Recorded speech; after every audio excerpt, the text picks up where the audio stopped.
Salam va durud be Iraniai Aziz. Quick intro to this episode that I shot in sunny Los Angeles with Sasan Aziz. Honestly, I could not have asked for a better guest to start off Persian Odyssey. Sasan is the exact type of person I was hoping to speak to when I started this platform. An absolute gentleman, expert in his field, respectable, family orientated, level headed, passionate about his work, passionate about Persia, passionate about his background and the Persian culture, passionate about helping others, especially the younger generation, and supporting their development. I could go on for days. Usually I'm not such a quick judge of character, but I spent a few hours with Sasan that day, and I'm certain that it's very clear to me how much of an amazing person he is.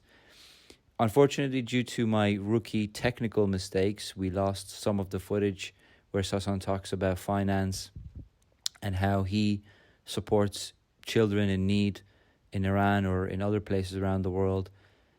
But I'm manifesting that we will shoot a second episode, so hopefully Sasan is up for that. In the meantime, I really encourage you to follow Sasan on LinkedIn, because he drops absolute gems of posts where he goes into detail on various topics and he does his research and he puts out these detailed posts on whether it's the financial market, whether it's Persian poetry. The topics vary, but he drops absolute gold that you can use to apply to your life, bring a lot of value to you. And every single time I read them, my mind is blown. And it's amazing because you can get all of this for free if you just follow Sasan on LinkedIn. Again, I won't promote anything that I don't truly believe in. So follow Sasan on LinkedIn. And without further ado, here is the first episode of Persian Odyssey with Sasan Aziz. Enjoy. اول میخوام بگم خیلی ممنون، نه فقط در مورد اینکه وقت گذاشتین ویکندتون اومدین اینجا، ولی برای your vocal stance on LinkedIn, because that's something that stuck out to me massively on LinkedIn, because a lot of people, when they get, when they're on LinkedIn, they're very careful about what they say, especially when they have a following. They don't want to shine light on certain topics that might be politically incorrect, or they don't want to use LinkedIn as a platform to talk about things that they feel passionate about, which we all do as Iranians. I think that's pretty clear. Where do you want to start? Yeah, first of all, I want to congratulate you, Amir. Obviously, you grew up in the UK, so your Persian is pretty good. I left Iran when I was 18, so that's why I can still have a good command of both languages.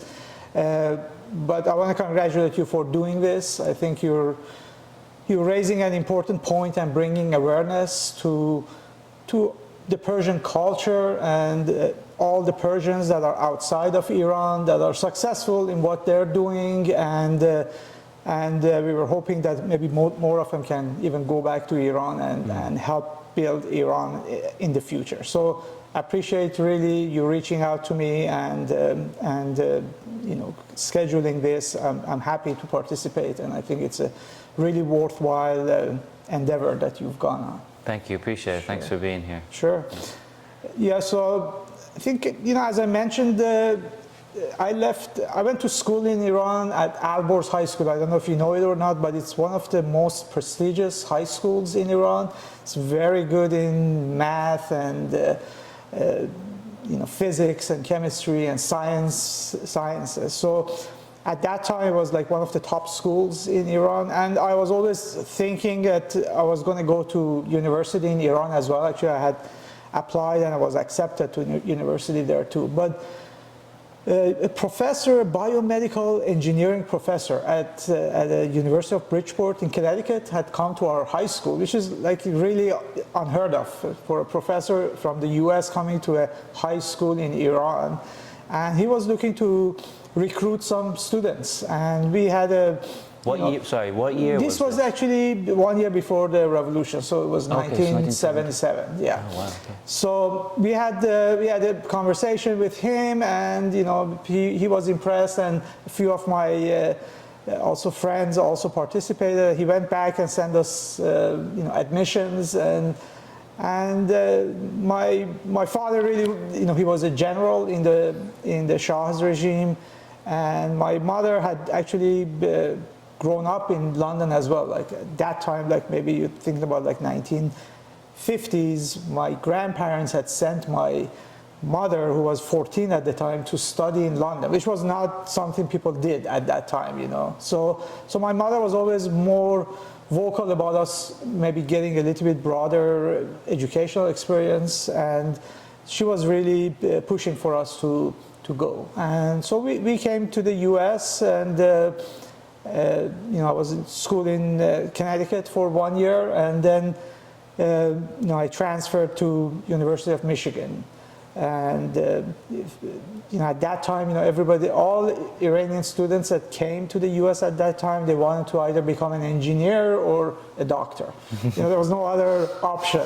So because we wanted to go back to Iran, and that's what was necessary. Whether it was studying business or marketing or anything else. So میگن مهندس دکتر یا failure. Yeah, exactly. At that time, there would always there was a title in Iran, people used to call somebody like Doktor Mohandes. That was the ultimate, It's like you're a doctor. Collect all the exactly, yeah, you're all the good, good titles in one word. So then I think at that, just when I went to Michigan. Let me ask the question. Sure. I picked up on something. You said we came, so you weren't alone. It was me and my brother. Okay, amazing. Actually, yeah, my brother is about a year and a half younger than me, but he was also graduating high school at the same time. So he had done something in Iran to avoid the rahnamai, which was something that people, different education system that kind of was put in place, but my brother kind of bypassed that, and so he graduated at the same time that I did. And so he came, and also a few of our other students from Alborz High School also came. So you had a little group, so you weren't alone. That's amazing. We did have a good group, and but it was a good place to come to learn the culture, learn the language a little bit better. But we all had ambitions of going to a more prestigious school. So some of my colleagues, we all. A few of us went to Michigan, University of Michigan, and some went actually, Berkeley and Stanford and all over the place. So there's a lot of students that came out of Alborz at that time, and many more came afterwards. After the revolution, obviously a lot of people came out. So we went to Michigan, and I studied actually mechanical engineering with an emphasis in thermal sciences. So that's you kind of maybe knowledgeable about it as well because you're in aerospace, but it has a more of an application in aerospace engineering. Yeah. So then when I graduated, we moved to California because I had some relatives here, and at that time actually my mom and my sister were also allowed to leave the countries because my father was a general in the old regime, so life was very difficult, obviously for them, and but they were just not allowed to leave the country. But my sister and my mom were able to come. And immediate family were mostly in California, in Los Angeles area. So we came here, and obviously aerospace is something that, especially in Los Angeles and Orange County, is very big. So I worked as an aerospace engineer for about 4.5 years for a small kind of research and development type company that they did projects for the U.S. government. Oh wow! Okay. So yeah, we did some work on kind of using solar energy for a base on the moon, And then we did some more like defense-oriented type projects. And at that time, actually, I was not a citizen, so it was a little bit difficult to kind of navigate around those type of more confidential projects. But the science part of it again was very interesting to me. But again, at that time, we knew that just going back to Iran was not an option anymore, and I just didn't see kind of more, I was more entrepreneurial myself, so I didn't see the potential for growth as much in that environment. So I was taking some MBA classes at night, but I had a friend at Merrill Lynch at that time in downtown Los Angeles, which was a very prestigious office. And I interviewed there a few times, and they offered me a job, and not so much on the retail side, but it was more on, they had an institutional, kind of quasi-institutional group that covered foreign banks and institutions and middle market companies. So I joined that group, and just was more of a opportunity to kind of move into finance, and so I took that opportunity. What year was this then? How many years have you been in engineering? So I was an aerospace engineer about 5 years. So this was in late 80s. Okay. Late 80s that I kind of moved to Merrill Lynch. So it was a pretty quick pivot from your career. About 5 years. I think again, as I mentioned, the science part of it was interesting, but I didn't see the opportunity for growth as much. Similarly, actually similar. I think since I was very small, I wanted to become a pilot. When I went to college, that's the only thing I wanted to do. There was nothing else. And then I realized the reality of being a pilot kind of dawned on me then. It's a very controlled environment. You have to be flying. At the time, actually, I had an opportunity to fly, I think, with an airline called Smartlinks, and it would be just flying 2 hours from London to Poland 4 times a day for 8 years, because they were going to pay for my licenses. Then I might have had a chance to work for a bigger airline. And then I realized exactly the same, that the creativity, the controlled environment, the goals that I wanted to reach just wasn't. Did you have that thought process at the time, do you think? I think, yes, kind of similar again. I thought I wanted opportunity to grow and be a little bit more entrepreneurial, and I just didn't see it in that kind of more controlled engineering environment. Yeah. So, but again, the science part of it was interesting, and we had a small company. The president of the company, super smart guy. I think I had a PhD from MIT, and I was doing more like thermal modeling and like writing computer programs. So he was very interested in what I was doing, and he and I interacted a lot. So he was a little bit upset when I was going to leave. So he was kind of like perplexed, like, why are you leaving? How important is that for someone like high up in the company? Because again, I had the same in my first job.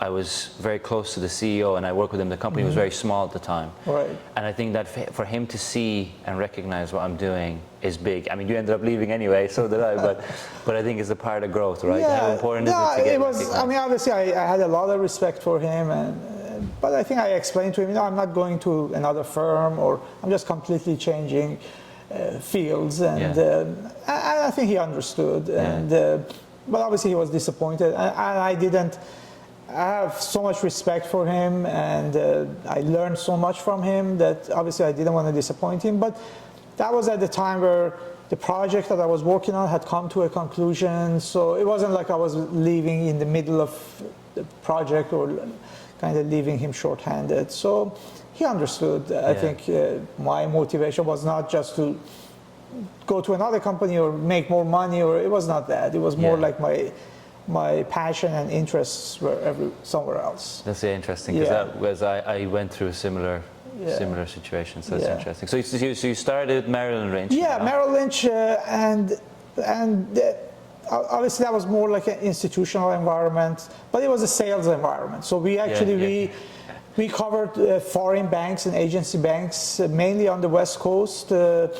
In the area of like maybe asset swaps and floating rate notes, or if we wanted to kind of sell them medium-term notes.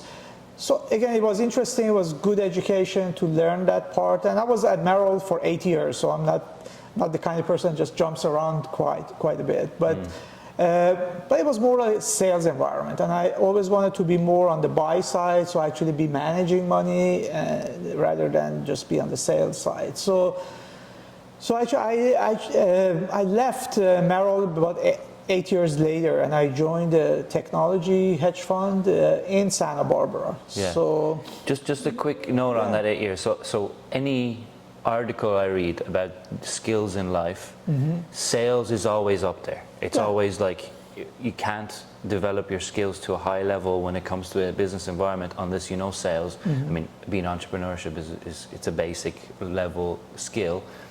So what's the I guess if you could highlight what you learned in that 8 years in the sales role, what would it be?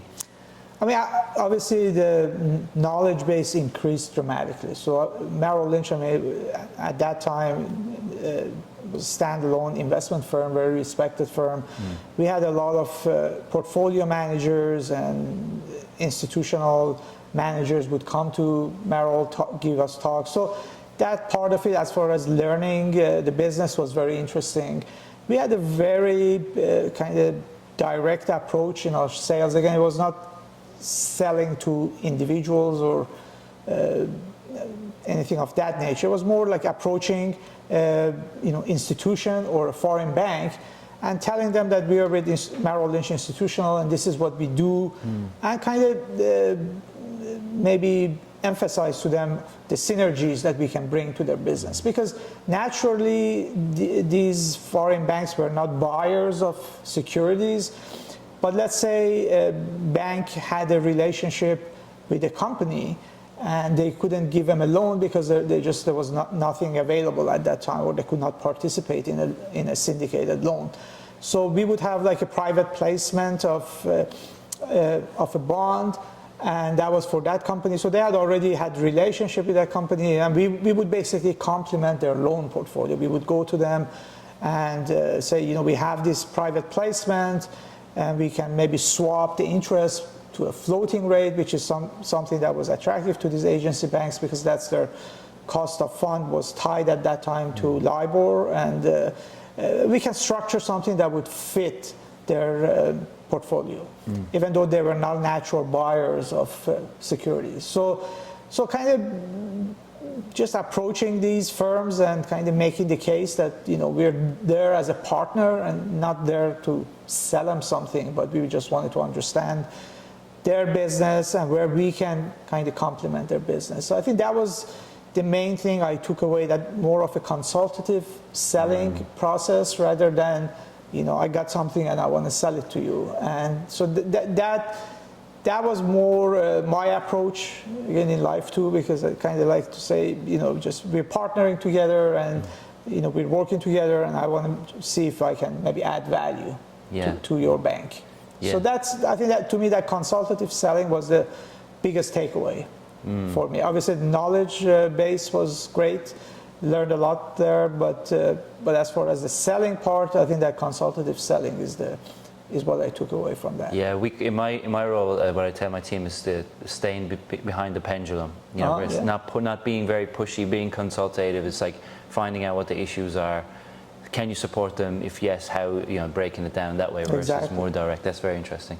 Okay, then 8 years with Merrill Lynch, and then you moved on. I joined a technology hedge fund in Santa Barbara, which was really kind of a marriage of my background in technology and also my knowledge in the world of finance. It was an interesting combination for me. So it was a smaller hedge fund in Santa Barbara, and I don't know if you follow the financial markets, but this was late 90s, and we had a huge meltdown of technology, and dot-com bubble burst in 2000. So I was there about 2.5 years, but no matter what we did, it was just a tough environment to be in, just a pure kind of technology hedge fund. So I left that firm, and I managed actually to stay up in Santa Barbara. I joined a RIA, which stands for Registered Investment Advisor. So RIAs in the US are mainly like investment firms that cater to both private clients, so individual clients, and also institutional clients. This was more of a startup RIA, and that was kind of more, my passion. Maybe I can build something from their investment platform from scratch, because they didn't have anything at that time. So it was more of a startup opportunity to get involved with an RIA, kind of like educate their advisors, and I built mainly an asset allocation platform for the company. So if a client would come in, we would design an investment portfolio for them, and just educate the advisors about the big picture, what's going on in the economy, what's going on in the financial markets, and why we design the portfolio this way. And you have to continuously refine the portfolio based on what's happening in the kind of macroeconomic conditions and financial markets. And so that was a kind of a good experience, kind of bottoms up, building an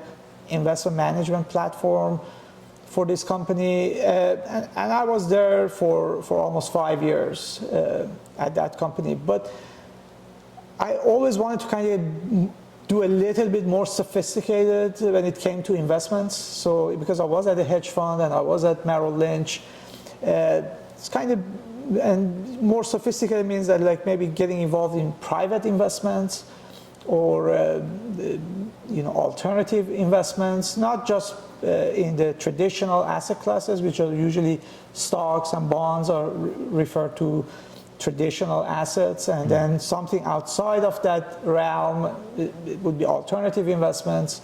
I kind of wanted to get more involved, back to my roots in the hedge fund business, and also at Merrill Lynch, where we used to do more sophisticated investments, which was not possible at that small RIA firm, because they were mainly their clients, the advisors, the clients were mainly smaller private clients. So there was really no need to do something kind of more sophisticated. You just did the traditional diversification, and that was enough. So at that time, I was thinking about that, and actually a headhunter contacted me, somebody I knew, and he would contact me from time to time, and he would say, "Oh, I have this opportunity. Do you know anybody would be interested?" At this one time, he called me and he says that there's this firm in Los Angeles. I know you're in Santa Barbara. They're looking for a CIO, so Chief Investment Officer, co-CIO. And actually, I knew the firm, Morton Capital, and I had heard of it. And the CEO was Lon Morton, whom I really had a lot of respect for at the time. And this time I told him, actually, I would be interested myself. And he said, "Well, it's in Los Angeles." I'm like, "I don't mind. I may want to kind of move back." So that was my initial kind of introduction to Morton Capital at that time, and now we are Morton Wealth. I met with Lon Morton, and he and I kind of just immediately had good chemistry, and we kind of, I was really looking forward to joining him and his team. He was a pioneer really in some of the private investments, alternative investments at the time that he was doing it. The firm started in the early 1980s. Nobody was doing the kind of stuff that he was doing, like in private real estate or real estate lending or hedge funds. He was really a pioneer in the RIA space in kind of bringing those alternative investments to his clients, which were a little bit higher echelon type investors that were qualified to participate in some of these private investments. So that was almost over 15 years ago. And and I've been there since, and the company has grown, and I have grown, and we're continuously challenging ourselves, kind of doing more and more interesting investments not just for the sake of doing something different, but because we think that adds value to the clients, kind of improves the risk-adjusted return for the clients beyond what traditional diversification can accomplish. So I think that's really our differentiator right now, that we can bring those kind of hard to source and hard to analyze and evaluate type investments, mainly private investments, to our clients. And I think that's really what I enjoy most is that due diligence part of it. We have a team of 4 research people and 2 people more on portfolio management side. And we're continuously evaluating these type of opportunities for our clients. Yeah, amazing. Yes. Yeah, very cool. I mean, amazing career. I think a lot of the terms, even I'm a little bit lost. I'm sure people are going to be, Googling afterwards, what everything means, which is a fantastic way to learn. I think, sometimes people try to take a step back and trying to build from a basic understanding upwards, which is probably traditionally best, but it's good to understand the terms, because then when you're looking into something. But if we're to take it back a step, and I know that what you do is extremely sophisticated, and the question we're about to ask is going to make me sound like a simpleton, but that's what the question is if someone is looking to go and invest, most people working 9 to 5, maybe they have some savings, let's say very small. If they wanted to get into investing, what was the kind of, let's say, the first few advice that would you give them? Where to start, how to diversify, let's say, their portfolio, let's say a more traditional portfolio. Yes. Yeah, I think the first step for everybody should be to work with a financial planner that you trust. So find a financial planner that you trust, kind of develop a game plan for the long term. So how much you need to invest, your budget, your goals. You want to buy a house, when do you want to buy a house, does it make sense, the taxes come into play, and the retirement plan that you have at work is also very important. A 401k, for example, is a retirement plan that you can contribute to, and immediately you don't have to pay tax on that. So that comes pre-tax to your retirement plan. So those are all issues that you have to sit down with a financial planner and discuss and see what's the best way to go forward for you and maybe your wife and your children, and what's your goals and objectives, and what's your time horizon, and then I think beyond that, once you develop that financial plan, then the next step would be to see what's the investment portfolio that would be appropriate for you. Yeah. Fantastic. So I think again, I think the education part is very, very important. So it's not like we, as you mentioned, maybe we do something a little bit more out of the mainstream, and might sound a little bit more complicated. But I think we actually narrow it down for our investors, even though they may be, kind of more toward their retirement, so they have more financial resources, but they may have had a business or so forth, but not everybody is knowledgeable about the investments and financial markets. So we kind of just narrow it down to 3 things that are important to us. So those are our investment tenets.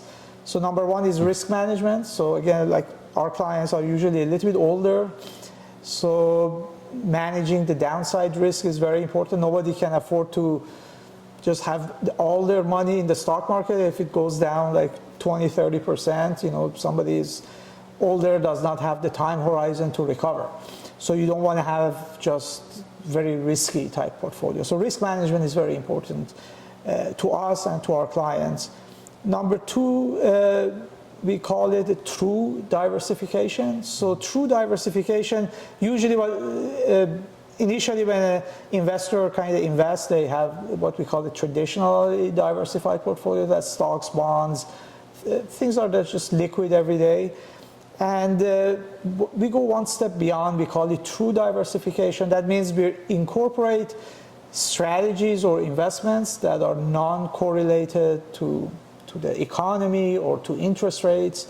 So that gives you a better diversified portfolio. So we call that true diversification. So a specific market, let's say, that's not connected to other so things. let's say real estate or lending. So we have a big focus right now, for example, on private lending. در مورد ایران حرف زدین آقا ساسان و we all know the certain scenario of what's happening. I just want to take the first question I want to ask, and looking at it kind of from a more positive standpoint, is where do you see the country? And let's say in 10 years' time, where would you like to see it? I want to let you answer that how you want. Mm-hmm. But I'm just curious as to what's the vision, how you see things.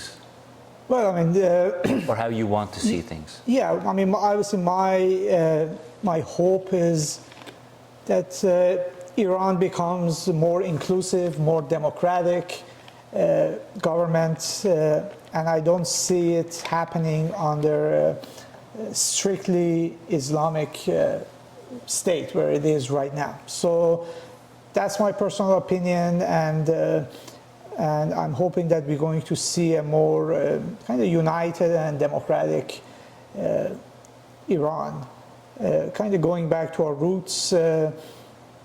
Every time in the media they talk about Iran, it's a sponsor of terrorism and things of that nature. And I want us to be known for our culture, for our smart people, and for our compassionate people. And if we can put our resources to good use to help the people of Iran rather than sponsoring terrorism across the Middle East, which is what the government is doing right now, it's going to, I think, make Iran a great country. I think we're going to reach our potential like no other country, because we have such a well-educated, younger population. If they're given an opportunity, I think they can do great things. And unfortunately, many younger Iranians right now, I mean, especially after they get a degree from college, they don't see a future in Iran. They don't see them being able to have a family, and have a successful career and grow in that environment. So a lot of them are immigrating. Some of our best minds have come out to Australia, to Europe, the US, Canada, and several million people live outside of Iran that if they had opportunity, not all of them, but majority of them may want to go back and try to rebuild Iran. So my goal is that's what's going to happen, and hopefully it will not involve too much bloodshed or violence, but remains to be seen. What you said, I'm so passionate about, and again, I touch on it on the introductory episode about how Iranians are viewed. It's so important for people. I mean, I think mainly well-educated people outside of Iran, non-Iranians know, because in their life they've met a lot of people. They're like, sometimes I talk to someone, I'm Iranian. A lot of successful Iranians. Mm-hmm. I know a lot of doctors, etc. So a lot of people know that already. But like you say, it's a blessing and a curse, because Iranians are showing their potential, but also when they leave the country, it stops them from advancing their country, which I'm sure everyone is, sad about. But also, with the current regime, maybe looking at the advancement under the current regime, people are actually happy that they're not there, or they're maybe happy is not the correct word, but maybe they don't want. There's no way to support it. When you hear of some of the stuff that I hear, for example, it's difficult to move forward. It's difficult to contribute in a genuine way.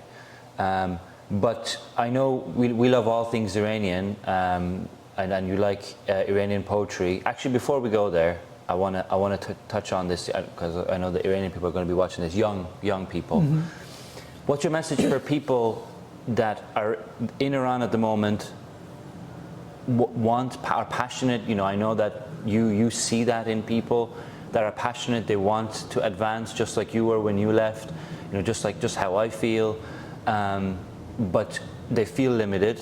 That's the first question. And then also, what's your message to young Iranians who have left recently, and recognizing that it's very difficult to try and not just integrate yourself into a new society, new norms, etc., but also it's difficult to try and get into, say, let's say in our example, in a business environment, and how to grow, how to try and advance to the next step, looking at the dynamic of everything around you. So firstly, what would be your message to people who are there? I think probably my main message would be don't lose hope. I think that's really so important. I think in anything that you do, the right positive mindset, even though that may sound like a little bit of a cliche, but it's important, I think, in life to be able to kind of move forward. Again, we don't know all the difficulties that they face on a day-to-day basis, but still, eventually, I think things will get better. And I think if people there don't lose hope and stay positive and move forward, difficult to say again just for us to say it, they're living over there under the difficult conditions. But that would be my message: is don't lose hope. And I think that's the main thing. We're trying to do, and I think a lot of people outside of Iran trying to raise awareness about what's going on in Iran. A lot of the educators, journalists, artists that are in jail, political prisoners. We try to always raise awareness about those situations. And I think it's paid some dividends. I think people are becoming more knowledgeable about what's happening there. I always try to differentiate Iran and Iranian people from the government, which is, I consider it to be non-Iranian, because they basically work against Iranian people. سازون برگردیم به تاپیک. میخواستم جواب سوال اول دادی و خیلی هم قشنگ بود، خیلی ممنون. و گفتم این چیزی که برام خیلی مهمه، کسایی که میان اینجا، جوانایی که میان اینجا، بعد آدمایی که مخصوصا خیلی امبیشس هستن، اون دکترا و مهندسای آینده. It's not easy. It's not easy. مخصوصا مثلا اگه یه جایی باشن که people have a certain idea, false idea of what Iranians are, let's say, or شاید فقط just related to motivation. Maybe someone's lacking motivation. Maybe more relating it to your case. What would be your advice? Let's say to your younger self, if you were 20 or 18 and you were looking at your life and I'm sure you're happy where you are. What advice would you give to your younger self? Probably again, kind of we went through a revolution in Iran and everything changed and so forth. Obviously, that's unforeseen. So those kind of challenges happens in life for everybody. Maybe not to that extreme, but my advice, I think, would be just follow your passion, what you really believe in life, and go for it. I think that's important. I think talking about careers, I mean, obviously that's what you want to do. Don't be afraid to make changes. So again, I studied 5 years. I have a master's degree in engineering, but I had switched to finance, where I didn't have experience, didn't have the necessary education. You have to start from the bottom and come up. And I was not, hesitant to do that, because that's what I thought, what I wanted to do. So don't be, go for your goals. Be passionate about what you want to do, and don't be afraid of change. I think change most times, maybe in the beginning, can be a little bit difficult, but in the long run, that's going to be positive. I think those are more important things. And I think in life, it's also important to be empathetic. To me, again, that's one reason, not the only reason that I want to support children in Iran, but also try to help other people. So I think it's kind of that just brings everybody together as a community rather than, oh, I'm competing, don't want the other person to get ahead of me or something. We're all working together. I think Healthy competition is good. healthy competition is good, and I think it's the culture. I think the company, Morton Wealth, that I work at, I think we really embrace that culture of working as a team together. I think for a common goal, and that's to better educate investors and make sure that their objectives and goals are aligned with their lifestyle and so forth. So, but I think in life, I think those are important things. Kind of go for what you're passionate about. Don't be afraid of change, and be more empathetic toward other human beings in general. I think those are some characteristics that we embrace. I think, and I personally do. Amazing advice. I think everything that you said as Iranians, it's like instilled in you. Yeah. But you do the empathetic bit. It really stuck out to me because sometimes you get stuck in the day-to-day of life, and you're trying to carve a path in life for yourself, and you almost see an us versus them, you versus other people mentality, and that takes away from the. And I'm speaking personally. I'm being very open. You know, sometimes you don't feel empathetic towards other people, but you need to realize that everybody is going through the journey, and that's Exactly. really Everybody's going through a tough life. Everybody has issues, and I think you have to be aware of that. And not everybody, most people are good, you know, trying to do something good. But I think that positive energy goes a long way. If you kind of can exude that confidence and positive mindset, I think that helps quite a bit. Yeah. I'm not going to ask a question just because it's been a bit of a topic of discussion last few days. Are you a spiritual person? Do you believe that everything happens for a reason? Or do you think that you make your own chance in life with the, you know, like with the energy that you radiate, or with the opportunities that you take and how you take them, and your day-to-day consistency? Which side of the fence are you on? And it's okay to be on the fence. Yeah. No, I think I'm not religious at all, but I am somewhat spiritual. But I think I also think that what you think and I think the energy that you radiate into the world and into your environment makes a difference in how you live your life. It's just the way you become yourself. So I follow a lot of teachings of Lao Tzu, so in Taoism, and one thing that always resonates with me is nature does not hurry, but everything gets accomplished. So you don't want to be pushing too much, be too aggressive, kind of pressing your viewpoint. And I think if you sit back and you make your case, and things come together eventually. So that's, I think, one lesson I've learned in life. Maybe I used to be a little bit more impatient sometimes, and I think that patience is a virtue. And you know, things do happen for a reason, but I think you have some control over it. Yeah, amazing. Yeah. We talked about Iranian, everything Iranian. On the first episode, on the introductory episode, I highlight some key things about what people don't know about ancient Persia, and how ancient Persia was one of the first civilizations to set up a postal service, one of the first civilizations to set up a functioning government. Darius the Great was the first person to write human rights. Yes.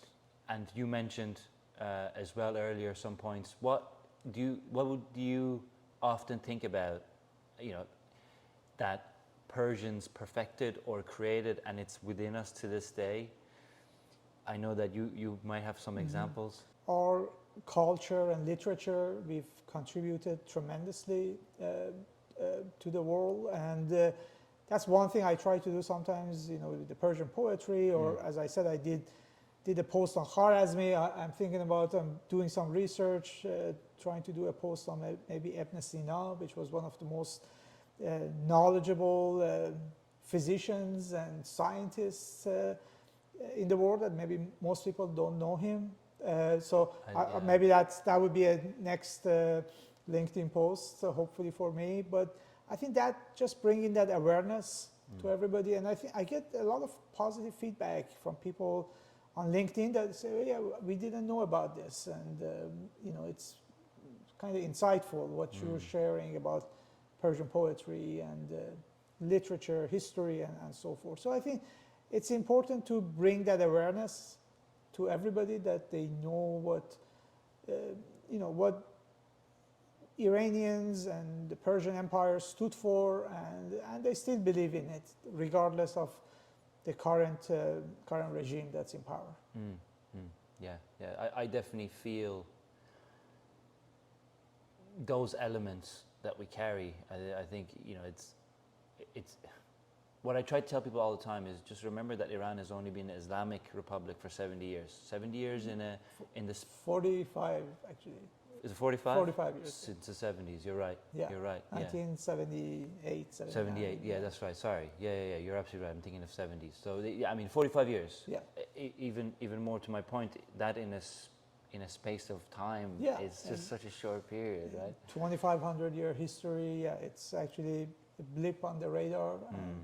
And remember that Iran was attacked and conquered by Arabs, and it was ruled by Arabs for 400 years. 400, and we still were able to retain our culture and language and everything, and come out of it in one piece. So yeah, in looking at it in that context, 45 years is not that long. So. And who's your favorite Persian? I mean, in Persian poetry, I don't know anything, so treat me like that. Who's the one person, if I were to start looking at Persian poetry, where would you say, okay, start with this guy? Yeah, I mean, I've actually I've had quite a bit of. I try to present a different array of poets. Obviously, some more traditional. One of my favorite poets is Nasser Khosrow, which. He has and I've posted about this. I think I may do it again, kind of maybe repost that post that I did. He has a poem about an eagle, and it talks about that an eagle was flying and he was very proud and arrogant that I rule the world and everything, and then he was hit by an arrow and he fell down and just said, how can this happen to me? And I'm so agile and fast. And then he looks at the arrow that hit him and said, and it was one of the feathers of another eagle on it. And then he says, "Az mast ke bar mast." So it's because of us that what happens to us. So it's a beautiful poem, and it's one that I love. So I do a combination of maybe obviously Hafez and Ferdowsi, which everybody knows, and kind of traditional older poets. And recently I've done like Nima Yushij, which is like a more modern Sher No, or what they call like the modern poems in Iran, which or Furugh Farrokhzad, which was a really brave woman. Was my mom's favorite poet, and I've done a couple of her poems, and I'll probably do one more. So kind of maybe a mix of more traditional older poets, but also mixing some of the more recent ones. So I think every poem has. It's amazing. Some of these poems are maybe from a century ago, and they resonate still with what's happening even in today's Iran. That it just makes a lot of sense that some of these words and some of these teachings are really timeless. That they're applicable to those days, but they're applicable to today's Iran and today's world as well. So I think that's the main point I try to bring across. Sharing obviously the tradition and Persian poems, but at the same time. Lessons to be learned from some of these great poets, and there are also philosophers and Yeah. thinkers. Yeah. Yeah, so I listen to the words of Marcus Aurelius a lot, Yeah, and of Stoicism. course. Yeah. And it's exactly the same, like you say, like Marcus Aurelius, he wrote all those things, and that was his personal diary. But everything that he wrote, like to this day, so obviously I listened to his book, and I couldn't understand anything because the language of it. But once they break down the meaning, it's like, oh my God, this is like things that you go through every single day with other people, your thoughts. So that's amazing that Persian Yeah, I think poetry carries the same. Stoicism, I think, has a lot of applications in Iranian culture as well. Obviously, Rumi, which is a famous poet, he's the most famous poet in the world, Rumi, and we call him Maulana in Iran. I think did one of his poems recently. I think that concept of Sufism, the Sufis in Iran, it's What does that mean? well, that's more of a spiritual angle to the kind of the religious elements of kind of being more spiritual, more believing that you're one with the divine or with the world, and you're basically maybe you are not just a drop in the ocean, you are the ocean itself. That's one of the sayings that he has. So a lot of, again, Rumi obviously well read, well understood in the West. A lot of his poems and quotes have been translated into English, but not everybody else is. So that's why I try to kind of mix it up a little bit more and kind of raise awareness. Amazing. Yeah. Okay. I think from a perspective of talking about Iran Persian, I think we've touched on as much as anything else you want to talk about. I was going to ask you what your favorite food was, but I'm not sure if that's My favorite food, I think, like most Iranians, is korma sabzi. Korma sabzi. I don't know. I think there's better stuff. Korma sabzi is good. Which one do you like? I like tachin. Tachin. Oh yeah, they're all good. Tachin. Actually, there are a lot of Persian restaurants, obviously. Yeah, in LA. In LA, and some of the best. Yeah, I don't know about that. But there's some great Persian restaurants, and some of the obviously the kebabs are better at restaurants. The khoresh are better maybe at the homesteading. So when you get together with family and friends, I think those are always good. But yeah, that's all part of the culture. So it's actually in Los Angeles. There's part of the Westwood Boulevard that's called the Little Tehran, because there's like a lot of restaurants and bookstores and supermarkets and so forth. So it's amazing. It's the same in London. Where my mom lives down the road, there's a place called Finchley, North London, and my mom makes it's the same. It should be named Little Tehran or Little Iran, because my mom says when you walk down the road and you sneeze, someone will get off Fiat because there's so many Iranians that they recognize you. But no, it's fantastic to see, and I think, especially for people that don't get the time to go back or can't go back, it's like a home away from home. So exactly, you don't feel as much homesick. Sasan, I'm curious about you. Obviously, very successful career. I'm sure you haven't reached the peak yet, and you look for improvement every day, and you have done since you've come here. How do you seek improvement? Do you read? Is it books? Is it And I'm not just talking about knowledge. I'm talking about in general. How does your daily routine looks like when it comes to that? When you're trying to better yourself, because I think that's a key. To me, everyone tries to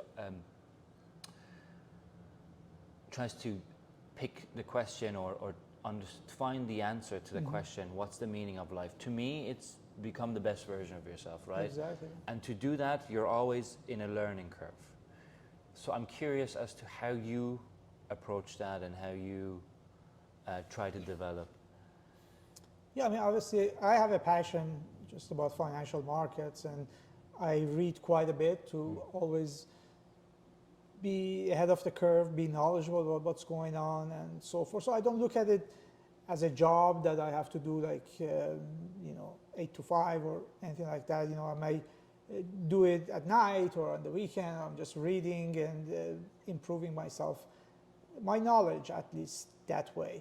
Another thing that I'm kind of passionate about is working with the younger people, with the younger generation to not only share my experiences and knowledge, but also try to propel them in the direction that they're going, and share any observations that I have. So I work pretty closely with some of the younger people in our company, and I really enjoy that. I just don't do it just for the sake of doing it, but really enjoy working with the younger people, and concept of mentoring really resonates with me. So that's another thing that part of my daily routine is kind of reach out to younger people in the companies.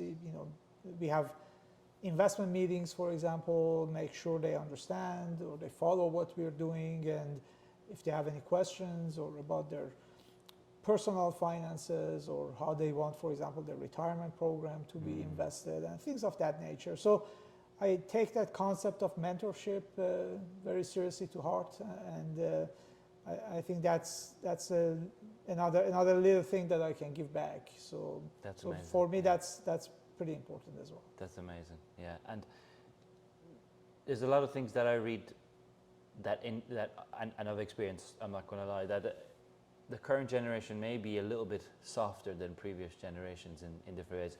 I mean, I'm sure your company is attracting the brightest of people, so your experience would be the question, or the answer would be your experience from outside of that. Do you think that people, or the younger generation now, are not as savvy, as motivated as they used to be? Maybe again, just the answer might be no, but I think really the main question I'm asking is the role that social media is playing, the role that the world is playing, and how things are changing. There are certain indicators to say that the current generation may be a little bit less ambitious, a little bit less of a go-get mentality than before. Yeah, I think there's some truth to that, and I think some of it had to come from probably the pandemic, where people kind of got used to working from home, and we still have a little bit of a hybrid schedule at our company, but we have almost asked everybody to come to the office at least 4 days a week, because I think that's important.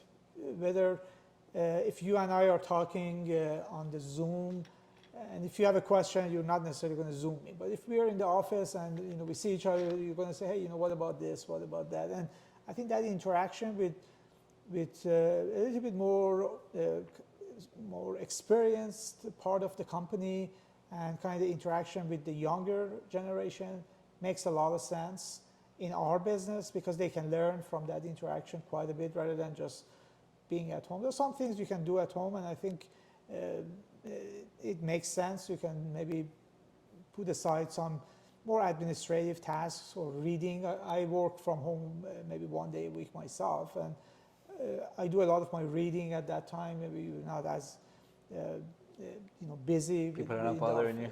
No, actually, I don't mind it. But that's something that maybe there's some truth to what you're saying. I agree. I think but I haven't seen it in our company, the kind of people that we have, that they are motivated, they want to learn, and they want to reach out and ask you questions and participate in the meetings and so forth. So I think that concept of bringing people together in the company environment, it helps quite a bit. That's so interesting, because that's exactly how, I mean, I have experienced more people wanting to work from home.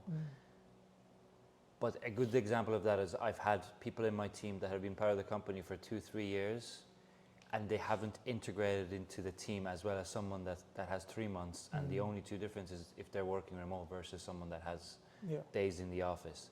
So I'm also very big on co-locating teams, and the engineering is talking to sales, and all these guys are talking to everyone's on the same page moving forward. And you see the importance of that, and let me know if you agree with that, is in big companies.